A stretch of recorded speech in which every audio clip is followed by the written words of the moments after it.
It's almost 2016.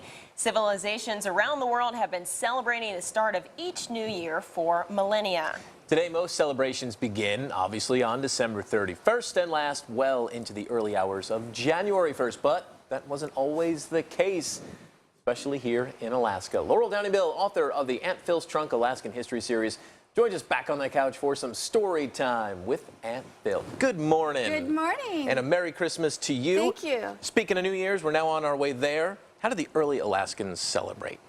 Well, you know, after Alaska became part of the United States, Americans started streaming into the great land and bringing their own traditions. And I'm guessing that our early Alaska Native people were a little bit confused with their New Year's celebrations because by the mid-1860s, many of Alaska's Native people had converted to Russian Orthodox faith.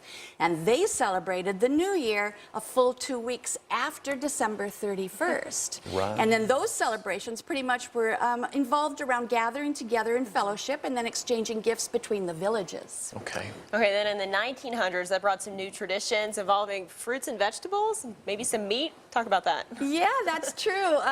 Gosh, Skagway, back around the turn of the century, their grocers started bringing in fresh fruit. So that meant that our Spanish-speaking immigrants coming up could down a dozen grapes before midnight, and that would symbolize their hopes for the future.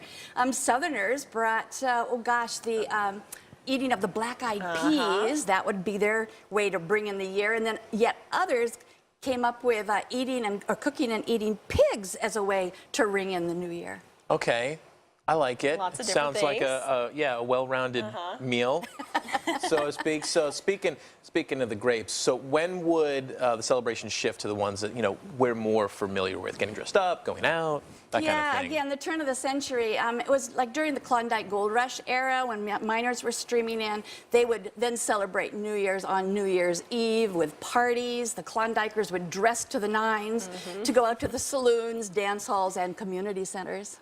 Yeah, speaking of saloons, though, eventually alcohol was a no-no at these parties? Yeah. New Year's Eve 1917 was a bit dismal for many people because Alaska voters had passed a law that said at midnight on December 31st, 1917, all bars, saloons, liquor stores would close down because they wanted to eliminate alcohol from Alaska. But people from, Yakutat to Anchorage and beyond still managed to celebrate New Year's with parties and dances and masquerade parties and bonfires and things. But I'm thinking a lot of people are pretty happy a few decades later in 1933 when alcohol became legal again and they could celebrate the way they were used to. Just a bit. And you have some of your own New Year's Eve memories from right here in Alaska. Could you share those with us this morning? Yeah. Well, my dad was Alaska's first Commissioner of Public Works in 1959, so we were in Juneau. And I remember New Year's Eves, my mother would dress in a formal, my dad in a tux, and off they'd go to the Baranoff Hotel, and they would dance until the wee hours of the morning and bring home all the noisemakers and hats, put them on the dining room table for us kids to enjoy, although I think my parents wished that we didn't wake up quite so early in the morning to make all that racket. So there you have it. You have a lot of different traditions that have come into Alaska over the years. And I just want to take a minute to thank all of our Alaska history fans out there for being such loyal fans and enjoy their upcoming new year, no matter how they decide to celebrate it. Just remember, be safe, have fun, and we'll see you next year. We will see you next year. We want to thank you for an amazing 2015. Our Monday morning history lessons, Alaskan history lessons, have been fantastic. Thank you. Happy New Year to you. Well, coming up in the next half hour.